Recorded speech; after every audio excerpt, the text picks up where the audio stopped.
یہ کہاں سے آ گیا؟ اللہ تو کہہ رہا ہے کہ میں جس کو چاہوں حکومت عطا کر دوں. قرآن کی اس آیت سے یزید کی حکومت بھی اللہ کی دی ہوئی ہے بھائی. اللہ کی مرضی کے بغیر مچھر اور مکھی پر نہیں مار سکتے. قل اللہم مالک الملک تؤتی الملک من تشاء. یہاں تو اللہ نے یہ بات فرمائی ہی نہیں ہے. یہ کہاں سے آ گیا؟ اللہ تو کہہ رہا ہے کہ میں جس کو چاہوں حکومت عطا کر دوں. قرآن کی اس آیت سے یزید کی حکومت بھی اللہ کی دی ہوئی ہے بھائی. اللہ کی مرضی کے بغیر مچھر اور مکھی پر نہیں مار سکتے. تو اس نے آپ کی بات علامہ صاحب نے ایک سوال کیا تھا. وہ سوال یہ ہے کہ کیا ایسے علماء تھے جنہوں نے حجاج کے لیے لوگوں کو ترغیب دلائی اور اس کی بیعت کی تھی؟ دیکھیں حجاج بن یوسف کے زمانے میں اچھا ایسا کوئی تھا کہ جس نے یزید کی ترغیب دلائی؟ حجاج بن یوسف کے زمانے کی بات کرتے ہیں. آج اس وقت ہم جس علاقے میں اور شہر میں بیٹھے ہیں، اگر حکومت کوئی بھی ظلم کرے تو چند درباری مولوی ان کو نہیں مل جاتے. صحیح. اچھا یزید کے لیے تھے کوئی ایسے لوگ؟ لیکن نا مروان کا اور دوسرے تیسرے کا یہ باتیں تو آپ کو یاد ہے. امام احمد بن حنبل کو گھسیٹا گیا، مکہ کی بغداد کی گلیوں میں کوڑے مارے گئے. امام ابو حنیفہ کا جنازہ کہاں سے نکلا؟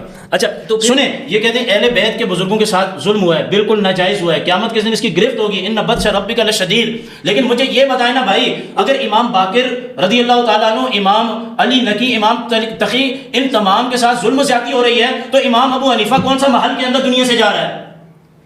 اچھا حضرت عمر دیکھیں نا، کربلا میں زیادتی ہو گئی ہے تو حضرت عمر رضی اللہ تعالیٰ عنہ کون سے تخت پہ بیٹھ کے دنیا سے جا رہا ہے؟ حضرت عثمان رضی اللہ، ان کو بھی تو شہید کیا جا رہا ہے نا. تو آپ اس بات کی طرف کیوں نہیں آتے کہ آپ شیعہ سنی کی اس کو لڑائی بناتے ہیں؟ آپ اس دیکھیں نا، آپ اس بات کو کلیئر کریں کہ جتنے بزرگوں کے ساتھ جو معاملات ہوئے ہیں، جن کو گھسیٹا گیا، ذبح کیا گیا، شہید کیا گیا بے دردی کے ساتھ، کیا مدینہ المنورہ کے اندر امام حسین رضی اللہ تعالیٰ عنہ کی شہادت کے بعد 10,000 سے زیادہ پاک باز خواتین کی عزت کے ساتھ نہیں کھیلا گیا؟ ان کی ناموس کے ساتھ نہیں کھیلا گیا؟ یزید نے کیا نا، جن کو آپ نے ابھی کہا یزید نے کیا نا. دیکھیں کوفہ والے امام حسین کو بلاتے نہیں، پھر یہ دغا بازی کرتے نہیں. لیکن امام حسین رضی اللہ، دیکھیں نا، امام حسین رضی اللہ تعالیٰ نے اچھا یہ آپ کیا سمجھتے ہیں اہل بیت کے ساتھ ہوا یہ کوئی کیا نام ہے شرعی معاملات تھے؟ یہ سارے سیاسی معاملات تو تھے. قبلہ میرا آپ سے سوال یہ ہے، میں گفتگو کو موضوع کو سمیٹنا چاہوں گا تاکہ ہم اس کے اختتام کی جانب لے کے جا سکیں. حضرت نے یہ کہا کہ خلفائے راشدین یہ اس امت کے اندر سب سے افضل گروہ ہے، یعنی ان سے بڑا نہ کوئی عالم ہے اور نہ ان سے بڑا کوئی اولو الامر ہے. یہ اولو الامر ہے خلفائے راشدین، یعنی یہاں تک تو 4 کی تقریباً انہوں نے تعین کر دی اولو الامر کی. ایسا ہی ہے نا قبلہ؟ صحیح ہے، یعنی 4 اولو الامر کی تعین. جب یہ چلے گئے تو پھر اس کے بعد جو آتے گئے جو صلاحیت تھی وہ بھی اولو الامر ہے. اچھا اولو الامر، جی میں نے مختلف اقوال آپ کے سامنے رکھے. یہی وہ رسول کے جانشین بھی 12 خلیفہ جو بھی ہوتا ہے نا وہ اہل علم سے ہوتا ہے. جی قبلہ. تو یہ جو 4 انہوں نے بتائے خلفائے راشدین، یہ اولو الامر بھی ہیں اور یہ وہی رسول کے 12 جانشینوں میں سے 4 ہیں. ذرا آپ مجھے بتائیے گا کہ شیعہ نقطہ نگاہ سے جو رسول کے جانشین ہیں وہ اولو الامر اور جانشین کس طور پر ہے اور وہ کون کون سے ہیں؟ یہ بتا دی تاکہ میں اگلا سوال آپ کی جانب. بسم اللہ. دیکھیں ناراض مت ہوئیے گا مفتی صاحب کی باتیں جو ہیں نا وہ میرا خیال ہے کہ مبنی پر حکمت نہیں تھی. جذباتی باتیں کرنے سے آپ اپنی دلیل منوا نہیں سکتے. اور جو بات مفتی صاحب نے کہی ہے، اب میں چاہتا ہوں کہ ہم اس کو ٹھیک طریقے سے سمجھیں. میں نے جو سوال کیا تھا اس کا ہدف یہ تھا کہ میں نے ان سے پوچھا کہ جو خلافتیں بنی اللہ ہم سے پوچھے گا؟ انہوں نے کہا نہیں بنی. اس سے پہلے انہوں نے کہا کہ اللہ کے رسول کے مصلی کے وارث جو ہیں حضرت ابوبکر ہیں، علم کے وارث حضرت ابوبکر ہیں. ایسا ہی جی. تو جس کو اللہ کے رسول نے اپنے مصلی کا وارث بنایا، اگر کوئی اسے نہ مانے، آپ کہتے ہیں کہ اللہ نہیں پوچھے گا اس سے، یعنی تو آپ نے ہمیں مقصد جو ہے مشکل میں پھنسا دیا. نہیں پوچھے وہ اچھا مشکل میں پھنسا دیا.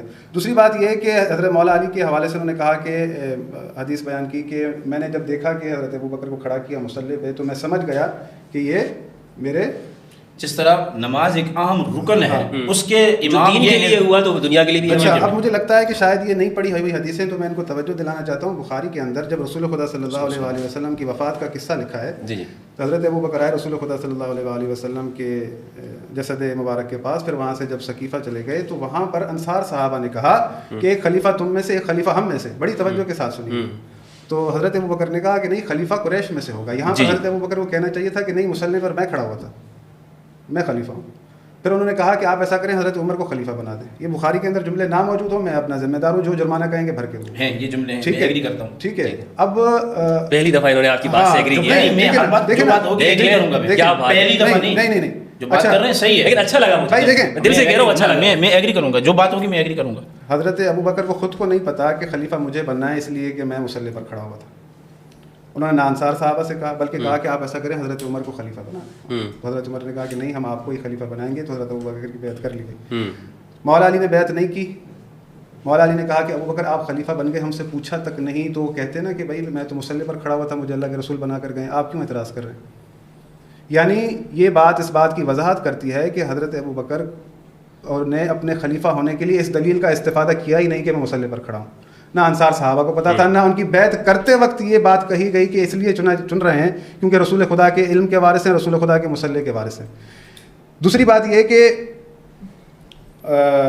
جب آپ ان کو علم کا وارث ٹھہرا رہے ہیں، کیونکہ اللہ کے رسول نے نہیں ٹھہرایا، نہ انہوں نے خود اس دلیل کو اپنے لیے استعمال کیا، یہ آپ نے ایک مطلب وہ اپنی سوچ سے بنا کر جو ہے نا ایک چیز پیش کر دی، جو حدیث پیش کی مولا علی سے، یہ بھی جو ہے نا بے سند حدیث پیش کی آپ نے. دوسرا یہ کہ آپ نے کہا کہ مولا علی کا جہاد جو ہے ان کے دور میں آپ صحیح سند سے نہیں دکھا سکتے کہ مولا علی نے کبھی کسی جہاد میں شرکت کی ہو، جو بھی فتوحات ہیں کسی بھی طرح سے، یعنی حضرت ابو بکر عمر عثمان کے زمانے میں جو کوئی شریک نہیں. یہ انہوں نے جو آیت پڑھی وَلَوْ رُدُّوا إِلَى الرَّسُولِ وَإِلَىٰ أُولِي الْأَمْرِ مِنْهُمْ لَعَلِمَهُ الَّذِينَ يَسْتَنبِطُونَهُ مِنْهُمْ، تو جب بھی کوئی مرکز خلافت میں معاملہ آتا تھا، نہیں پتہ ہوتا تھا، تو رجوع کہاں ہوتا تھا؟ مولا علی کے پاس. خلافت ہمارے پاس حدیث لکھی ہے، روایت موجود ہے، خلافت کا تیسرا دن تھا، ایک مسئلہ آیا، نہیں یہ اہل سنت کی کتابوں میں بھی موجود ہے، سنن ابو داؤد وغیرہ کے. نہیں، خلافت کے تیسرے روز مسئلہ آیا تو کسی کو پتہ نہیں تھا، کہا کہ علی سے پوچھیں، تو سب لوگ آئے، حضرت علی سے پوچھا، حضرت علی نے جواب دیا. حضرت سلمان فارسی نے کہا کہ مولا یہ تو وقت تھا کہ آپ نہ بتاتے تاکہ احساس ہوتا کہ حق آپ کا تھا. تو امیر المومنین نے فرمایا کہ سلمان میں نے قرآن یاد دلا رہا تھا، پھر مولا نے آیت پڑھی فَمَن يَهْدِي إِلَى الْحَقِّ أَحَقُّ أَن يُتَّبَعَ مَن لَّا يَهْدِي إِلَّا أَن يُهْدَىٰ فَمَا لَكُمْ كَيْفَ تَحْكُمُونَ. حق یہ ہے کہ جو حق کی طرف ہدایت کرے پیروی اس کی جائے، نہ کہ اس کی پیروی کی جائے جو خود محتاج ہدایت ہو. فَمَا لَكُمْ كَيْفَ تَحْكُمُونَ، تم کیسی قضاوت کرتے ہو؟ مولا کہہ رہے ہیں میں ان کو قرآن یاد دلا رہا ہوں. آپ جو یہ ایک نئی چیز لے کر آ گئے کہ بھائی یزید کو بھی اللہ نے خلیفہ بنایا، فلاں کو بھی اللہ نے حکومت ملی، فلاں کو حکومت ملی. بات یہ ہے کہ اللہ نے ہمیں دنیا میں رپورٹ بنا کر بھیجا ہے. اللہ نے کب کسی کو روکا ہے کہ اگر کوئی کسی مسند کو حاصل کرنا چاہے اللہ کرنے نہیں دے گا؟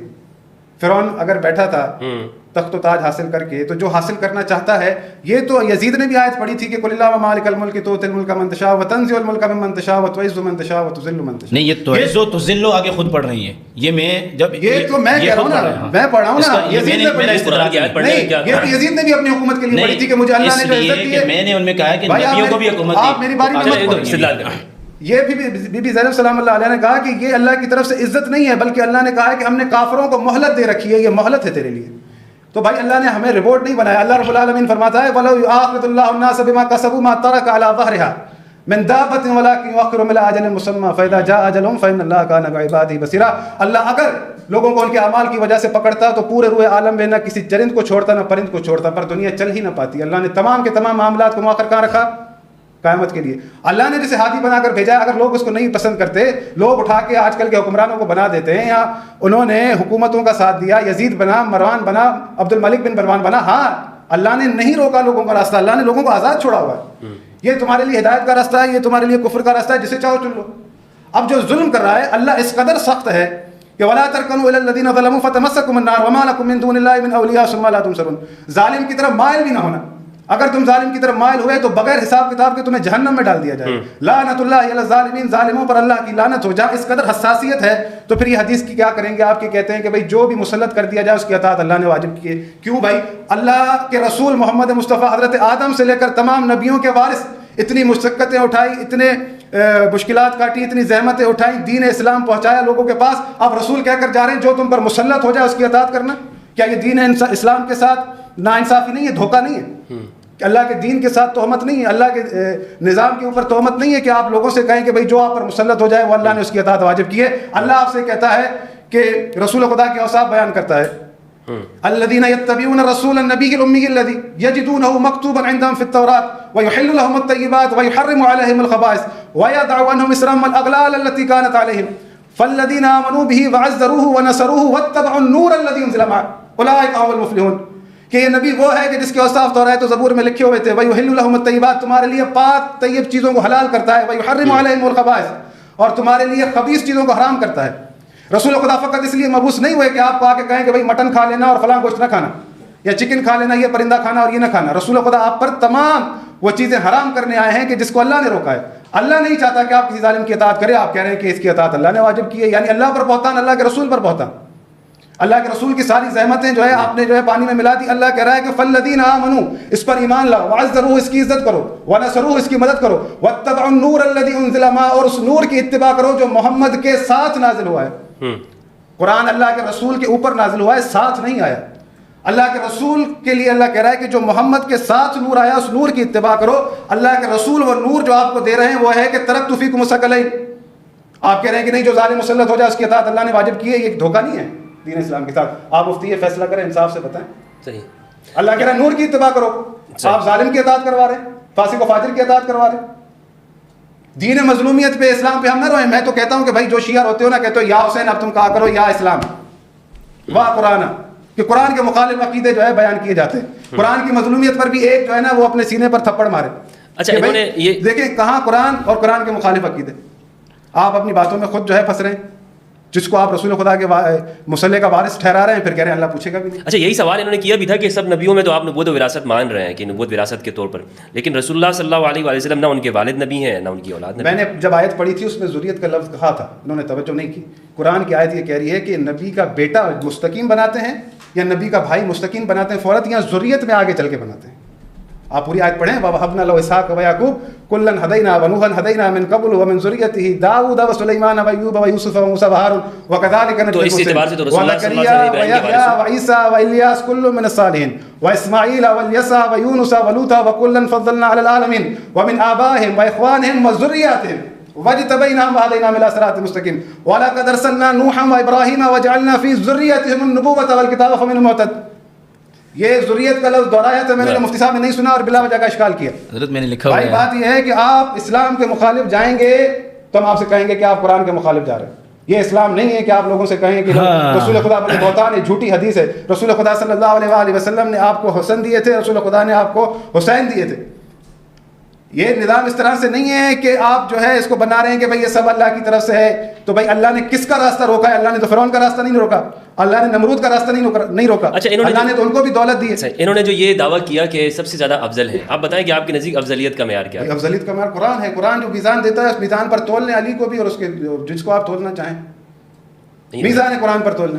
آپ ثابت کر کے دکھا دیں کہ امیر المومنین سے بڑھ کر کوئی عالم ہو. مفتی صاحب نے دلیل دی تھی، مجھے آج تک ہنسی آتی ہے کہ کیا دلیل دی مفتی صاحب نے. تو مجھے شرم آ رہی تھی کہ یار میں کیسے ان کو کاؤنٹر کروں کہ یار مفتی صاحب یہ کیا آپ نے جو ہے نا یہ دلیل دی ہے کہ میں جو ہے نا اب اس میں پریشان ہوں. انہوں نے کہا کہ حضرت ابو بکر نے وہ حدیث بتائی تھی رسول خدا کو کہاں دفن کرنا ہے، یہ جو ہے ان کو پتا تھا لہذا وہ عالم ہے.